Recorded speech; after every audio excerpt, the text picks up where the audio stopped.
আজ ৬ই জুলাই আর এখন বাজে বিকেল ৪টে। আর এই হচ্ছে চন্দননগরের রামেশ্বর মারোয়ারি ঘাট। আর এই হচ্ছে রামেশ্বর মারোয়ারি ঘাটের সত্যনারায়ণ মন্দির। আর এই মন্দিরের ওপর লেখা রয়েছে শ্রী শ্রী সত্যনারায়ণ জিউ মন্দির আগরওয়াল ঘাট। আগামীকাল ৭ই জুলাই জগন্নাথ দেবের রথযাত্রা। আর প্রত্যেক বছর রথযাত্রার আগের দিন এই সত্যনারায়ণ মন্দিরের লক্ষ্মীনারায়ণের বিগ্রহ নগর পরিক্রমায় বের করা হয়। আর তার সঙ্গেই সকল ভক্তদেরকে দেওয়া হয় লক্ষ্মীনারায়ণের প্রসাদের বোঁদে। আর সেই কারণেই চন্দননগরের মানুষের কাছে এটি বোঁদে ঠাকুর নামে পরিচিত। যদিও কিছু কারণবশত এবছর এই বোঁদে ঠাকুর নগর পরিক্রমাতে বেরোতে পারেনি, তবে আজকে এখানে পুজো রয়েছে আর তার সঙ্গে সকল ভক্তদেরকে প্রসাদে বোঁদে দেওয়া হবে। আর এই দেখতে পাচ্ছেন এখানে দুজোড়া লক্ষ্মীনারায়ণের প্রতিমা রয়েছে, একটি বড় এবং একটি ছোট। যে ছোট লক্ষ্মীনারায়ণের প্রতিমাটি রয়েছে সেটি নগর পরিক্রমায় বেরোয়, আর পেছনের বড় লক্ষ্মীনারায়ণের প্রতিমাটা মন্দিরেই থাকে। গত বছর এই বোঁদে ঠাকুর নগর পরিক্রমাতে বেরিয়েছিল। আপনারা চাইলে আমার গত বছরের বোঁদে ঠাকুরের ব্লগটা দেখতে পারেন। আর যদিও এবছর নগর পরিক্রমাতে বেরোতে পারেনি, তবে সকল ভক্ত এবং দর্শনার্থীদেরকে কিন্তু প্রসাদে বোঁদে কিন্তু দেওয়া হবে। আর এই মন্দিরের ভেতরটা প্রত্যেক বছর এখানে শুকনো বোঁদে দেওয়া হয়, যে বোঁদেটা খেতে খুবই সুস্বাদু হয়। আমার মা এই বোঁদে ঠাকুরের বোঁদে খেতে খুবই ভালোবাসে। আর এই রামেশ্বর মারোয়ারি ঘাটের সত্যনারায়ণ মন্দিরের ভেতরটা। আর আপনাদের যদি আমার আজকের এই ব্লগটা একটু ভালো লাগে তাহলে প্লিজ এই ভিডিওটাকে একটা লাইক আর শেয়ার করবেন, তার ফলে আমার এই চ্যানেলটা গ্রো করতে সাহায্য হবে। আর এই মন্দিরে মহাদেব রয়েছে, আর মহাদেব একদমই ফুলে ঢাকা পড়ে গেছে, তার সঙ্গে পাশে নন্দীও রয়েছে। আর আপনাদের সকলকে জানিয়ে দিই, এই ভিডিওর আই বাটন এবং ডেসক্রিপশন বক্সে আমার অন্যান্য প্লেলিস্টের লিঙ্ক দেওয়া আছে, আপনারা কিন্তু চাইলে সেই প্লেলিস্টগুলো দেখতে পারেন। আমার রথযাত্রা 2024 নামক প্লেলিস্টে আপনারা আমার এবছরের স্নানযাত্রা থেকে উল্টো রথযাত্রা পর্যন্ত সমস্ত ব্লগ সেই প্লেলিস্টে পেয়ে যাবেন। বাঁদিকে সম্ভবত মনসা দেবী রয়েছে, কারণ পাশে একটি সাপ রয়েছে, আর এই সামনে সরস্বতী দেবীর প্রতিমা, আর এই ডান দিকে বজরংবলী রয়েছে।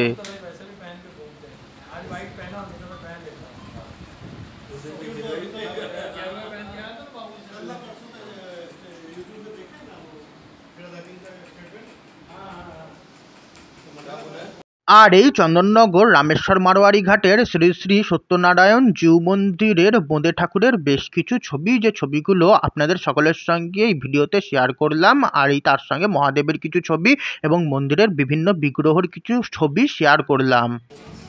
একদম গঙ্গার পাশে এই মন্দির, আর এই মন্দিরের জানলা দিয়ে গঙ্গা দেখা যাচ্ছে।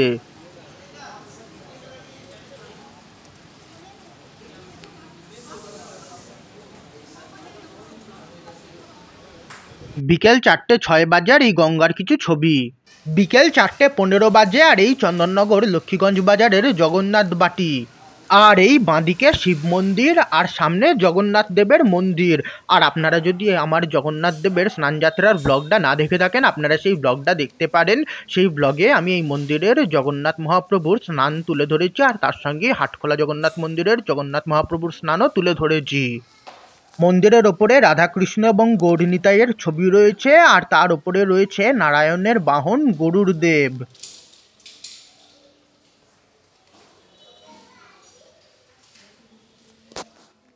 মন্দিরের সামনে প্যান্ডেল করা হয়েছে, আর এখানে মেলাও বসবে। আর এদিকে জগন্নাথ দেবের পালকি রাখা রয়েছে। আগামীকাল সকাল 7টায় বলভদ্রদেব, সুভদ্রা দেবী এবং জগন্নাথ মহাপ্রভুকে এই পালকি করেই রথতলা পর্যন্ত নিয়ে যাওয়া হবে। তারপর রথের সামনে রেখে পুজো করা হবে।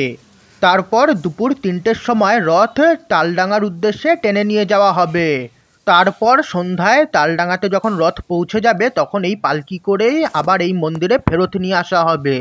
রথ তালডাঙাতেই থাকবে, আর জগন্নাথ বিগ্রহ এই পালকি করে মন্দিরে নিয়ে আসা হবে, আর তারপর 7 দিনে বিভিন্ন বেশে সাজানো হবে। আর এই বাঁদিকে রাধাকৃষ্ণ, গোপাল, গৌরনিতাই এবং আরও বিভিন্ন প্রতিমা রয়েছে। আর এখানে বলভদ্রদেব, সুভদ্রা দেবী এবং জগন্নাথ মহাপ্রভু রয়েছে। রথযাত্রার পর 7 দিন এখানে জগন্নাথ মহাপ্রভুকে বিভিন্ন বেশে সাজানো হবে। আর সেই বেশগুলো দেখার জন্য আপনারা চাইলে আমার এই চ্যানেলটাকে সাবস্ক্রাইব করে নিতে পারেন। রথযাত্রা 2024 নামক প্লেলিস্টে আপনারা জগন্নাথ দেবের বিভিন্ন বেশের ভিডিও পেয়ে যাবেন। আর এই জগন্নাথ মহাপ্রভুর পাশে রয়েছে মা বিপত্তারিণী।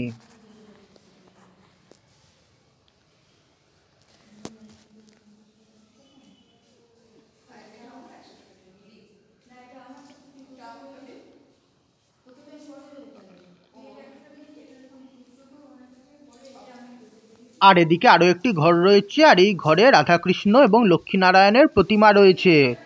স্নানযাত্রার দিন এই ঘরটা বন্ধ ছিল বলে ভিডিওতে তুলে ধরতে পারিনি। আর এখানে দেখতেই পাচ্ছেন, এখানে নারায়ণ লক্ষ্মী রয়েছে এবং তার সঙ্গে ব্রহ্মাও রয়েছে, আর তার সঙ্গেই রাধাকৃষ্ণ রয়েছে। আর এখানেই হাতি ঘোড়া দেখতে পাচ্ছেন, এগুলো জগন্নাথ দেবের বিভিন্ন বেশের অংশ। কোটাল বেশের হাতি ঘোড়া রয়েছে, আর তার সঙ্গে রাখাল বেশের গরুগুলো ডান দিকে রাখা রয়েছে। এগুলো দিয়েই জগন্নাথ দেবকে বিভিন্ন বেশে সাজানো হবে। আর এই এখানে রাধাকৃষ্ণের প্রতিমা রয়েছে, আর তার সঙ্গেই লক্ষ্মীনারায়ণ রয়েছে এবং লক্ষ্মীর বাহন পেঁচাও রয়েছে। আর এদিকের এই গরুগুলো রাখাল বেশের দিন ব্যবহার করা হবে। আর মন্দিরের এদিকে জগন্নাথ দেবের সিংহাসনের পেছনটা রাখা রয়েছে।